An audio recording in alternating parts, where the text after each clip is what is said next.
തൃത്താല നിയോജക മണ്ഡലതല ജല ബജറ്റ് അവതരിപ്പിച്ചു. സുസ്ഥിര തൃത്താലയുടെ ഭാഗമായി നാഗലശ്ശേരി സഹകരണ ബാങ്കിൽ നടന്ന പരിപാടിയിൽ തദ്ദേശ സ്വയംഭരണ വകുപ്പ് മന്ത്രി എം. രാജേഷ് ജല ബജറ്റ് പ്രകാശനം ചെയ്തു.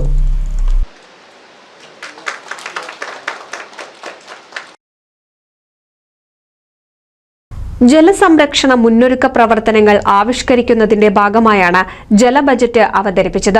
സുസ്ഥിര തൃത്താല പദ്ധതിയുടെ ഭാഗമായി തൃത്താല നിയോജക മണ്ഡലം തല ജല ബജറ്റാണ് നടന്നത്.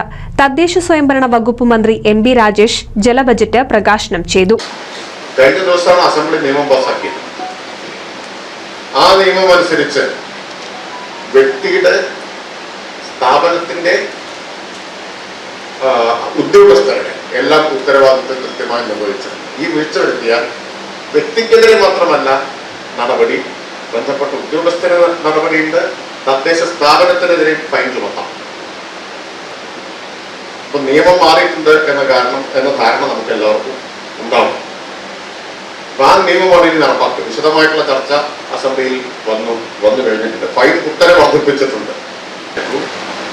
ഇപ്പൊ വിഷു വരാൻ പോവാൻ കുടുംബശ്രീ സംസ്ഥാന തലത്തിൽ തന്നെ തീരുമാനം എടുത്തിട്ടുണ്ട്. അഗ്രികൾച്ചറൽ വെജിറ്റബിൾ കിയോസ്കുകൾ ആരംഭിച്ചു തുടങ്ങി. അതിന്റെ സംസ്ഥാനതല ഉദ്ഘാടനം തുടങ്ങി. അപ്പോൾ കഴിഞ്ഞ തവണ തന്നെ നമ്മൾ നിശ്ചയിച്ചതാണ് അടുത്ത വിഷുവിന് ആവശ്യമായിട്ടുള്ള പച്ചക്കറി, പ്രത്യേകിച്ച് കണിവെള്ളരി ഉൾപ്പെടെ ലഭ്യമാക്കാൻ കുടുംബശ്രീയുടെ ഇടപെടൽ ഉണ്ടാവണം. നമുക്ക് അതുകൂടി ഉപയോഗിച്ചുകൊണ്ട് വിഷു മുന്നിൽ കണ്ടുകൊണ്ടുള്ള ഒരു പരിപാടി സുസ്ഥിര തൃത്താലയുടെ ഭാഗമായിട്ട് ആവിഷ്കരിക്കും. നവകേരളം കർമ്മ പദ്ധതിയുടെ ഭാഗമായി ഹരിത കേരളം മിഷന്റെ നേതൃത്വത്തിലാണ് പദ്ധതി നടത്തിപ്പ്. ജലലഭ്യതയും വിനിയോഗവും അടിസ്ഥാനമാക്കിയാണ് ജല ബജറ്റ് തയ്യാറാക്കിയത്.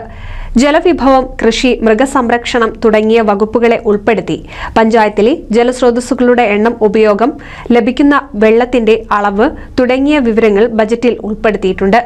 നവകേരളം കർമ്മ പദ്ധതി ജില്ലാ കോർഡിനേറ്റർ സെയ്തലവി സ്വാഗതം പറഞ്ഞു. നിസാമുദ്ദീൻ IAS ജല ബജറ്റ് ഏറ്റുവാങ്ങി. കപ്പൂർ ഗ്രാമപഞ്ചായത്ത് പ്രസിഡന്റ് ഷറഫുദ്ദീൻ കളത്തിൽ, മാലിന്യമുക്തം നവകേരള ജില്ലാ കോർഡിനേറ്റർ കല്യാണകൃഷ്ണൻ തുടങ്ങിയവർ ആശംസകൾ അർപ്പിച്ച് സംസാരിച്ചു. NCV news Thrithala.